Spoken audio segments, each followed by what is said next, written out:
പാറ്റകളുടെ സമരാഭാസം പൊളിഞ്ഞു. കോക്രോച്ച് ജനതാ പാർട്ടിയുടെ സമരവേദിയിൽ നിന്നും സോനം വാങ്ചുക്കിനെ കസ്റ്റഡിയിൽ എടുത്ത് ആശുപത്രിയിലേക്ക് മാറ്റി ഡൽഹി പോലീസ്. നിരാഹാര സമരം തുടരുന്നതിനിടെ സുപ്രീം കോടതി നിർദ്ദേശപ്രകാരമായിരുന്നു നടപടി. ജന്തർ മന്ദറിൽ സംഘർഷമുണ്ടാക്കാനുള്ള വലിയ ഗൂഢാലോചനയാണ് ഡൽഹി പോലീസ് പൊളിച്ചത്. ആദർശ് വിശദാംശങ്ങളുമായി തയ്യാറാണ്. ആദർശ്, ഈ കോക്രോച്ച് ജനതാ പാർട്ടിയുടെ സമരം എന്തോ വലിയ കോലടക്കം സൃഷ്ടിക്കുമെന്നൊക്കെയാണ് ഒരു വിഭാഗം മാധ്യമങ്ങളൊക്കെ തള്ളിമറിച്ചത്. ഇപ്പോൾ ഇതൊന്നും ഇല്ലാതായിരിക്കുന്നു. സോനം വാങ്ചുക്കിനെ ഇപ്പോൾ പോലീസ് എടുത്തു മാറ്റുകയും ചെയ്യുന്ന ദൃശ്യങ്ങളൊക്കെ രാവിലെ പുറത്തു വന്നിരുന്നു. ഇപ്പോഴെന്താണ് ജന്തർ മന്ദറിലെ അവസ്ഥ?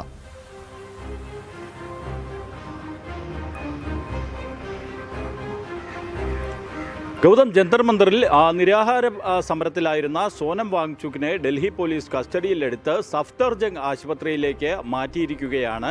ഈ നിരാഹാര സമരം ഏറ്റെടുത്ത് നിരാഹാരമിരിക്കുമെന്ന് കോക്രോച്ച് ജനതാ പാർട്ടി സ്ഥാപകൻ അഭിജിത് ദീപ്കെ പ്രഖ്യാപിച്ചിട്ടുണ്ട്.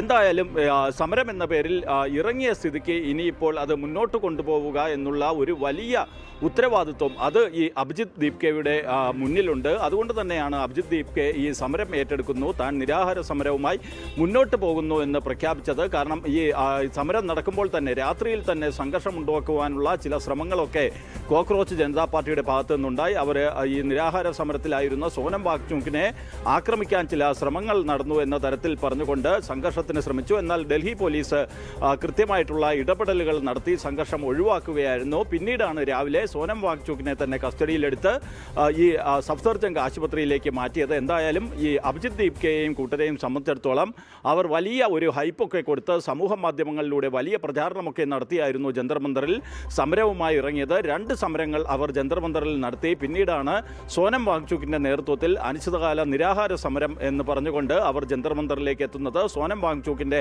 സമരം 21 ദിവസത്തിലേക്ക് എത്തുമ്പോഴും ആ സമരത്തിന് വലിയ ഒരു പിന്തുണയൊന്നും നേടാൻ കഴിഞ്ഞില്ല. ചില ഇടതുപക്ഷ നേതാക്കൾ, പ്രതിപക്ഷ നിരയിലെ ചില നേതാക്കളൊക്കെ ഈ സമരവേദിയിലേക്ക് എത്തുന്ന കാഴ്ച കാണാൻ കഴിഞ്ഞു. ഇടതുപക്ഷത്തെ സംബന്ധിച്ചിടത്തോളം അവർ ഈ സമരത്തെ ആദ്യമേ തന്നെ SFIയെയും AISFനെയും ഐസയെയും ഒക്കെ ഉപയോഗിച്ചുകൊണ്ട് ഏറ്റെടുക്കുവാനുള്ള ശ്രമങ്ങൾ നടത്തിയിരുന്നു. എന്നാൽ എന്നിട്ട് പോലും ഈ സമരം വിജയിക്കുകയോ ഇതിനൊരു ആൾക്കൂട്ടം എത്തുന്ന ഒരു ഘട്ടമോ ഒന്നും ഉണ്ടാവുകയും ചെയ്തില്ല. അതുകൊണ്ട് തന്നെ സമരം ഏതെങ്കിലുമൊക്കെ രീതിയിൽ എങ്ങനെയെങ്കിലുമൊക്കെ തലക്കെട്ടുകളിൽ ഇടം പിടിക്കുക എന്നുള്ള ഒരു ശ്രമം അത് ഈ കോക്രോച്ച് ജനതാ പാർട്ടി എന്ന ബാനറിൽ സമരത്തിനിരുന്നവരുടെ ഭാഗത്തു നിന്ന് നടക്കുകയും ചെയ്തു. എന്നാൽ അത്തരം സംഘർഷങ്ങളിലേക്കൊന്നും പോകാത്തത് ഡൽഹി പോലീസ് സ്വീകരിച്ച സംയമനം കൊണ്ട് മാത്രമാണ്. അതുകൊണ്ട് തന്നെയാണ് ഡൽഹി പോലീസിന് സോനം വാങ്ചുക്കിനെ കസ്റ്റഡിയിലെടുത്ത് ആശുപത്രിയിലേക്ക് മാറ്റുന്നതിന് കഴിഞ്ഞത്. എന്നാൽ വലിയ സംഘർഷമൊക്കെ ജന്തർ മന്ദറിൽ ഉണ്ടായി എന്ന തരത്തിൽ ചില റിപ്പോർട്ടുകൾ പുറത്തു വന്നിരുന്നു.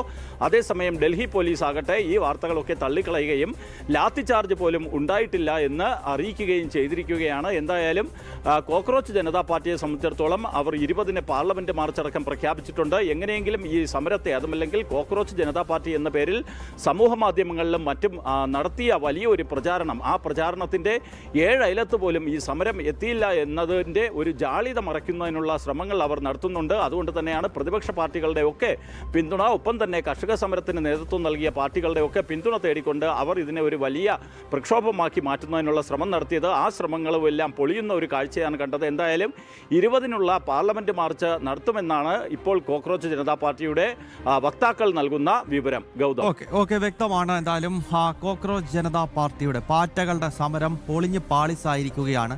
ജന്തർ മന്ദറിലെങ്ങും ആളും പേരൊന്നുമില്ല. ഇന്നിപ്പോൾ പോലീസ് രാവിലെ എത്തി ഇവരുടെ നേതാവിനെ തന്നെ തൂക്കിയെടുത്ത് ആശുപത്രിയിലേക്ക് കൊണ്ടുപോയിട്ടുണ്ട്. അങ്ങനെ കേരള മാധ്യമങ്ങൾ ഒരു സമയത്ത് ഊതി വീർപ്പിച്ച മറ്റൊരു ബലൂൺ കൂടി പൊട്ടിപ്പോകുന്ന ദൃശ്യങ്ങളാണ് ജന്തർ മന്ദറിൽ നിന്നും നമ്മൾ കണ്ടുകൊണ്ടിരിക്കുന്നത്. ആദർശ് TS വിശദാംശങ്ങൾ നൽകുകയായിരുന്നു.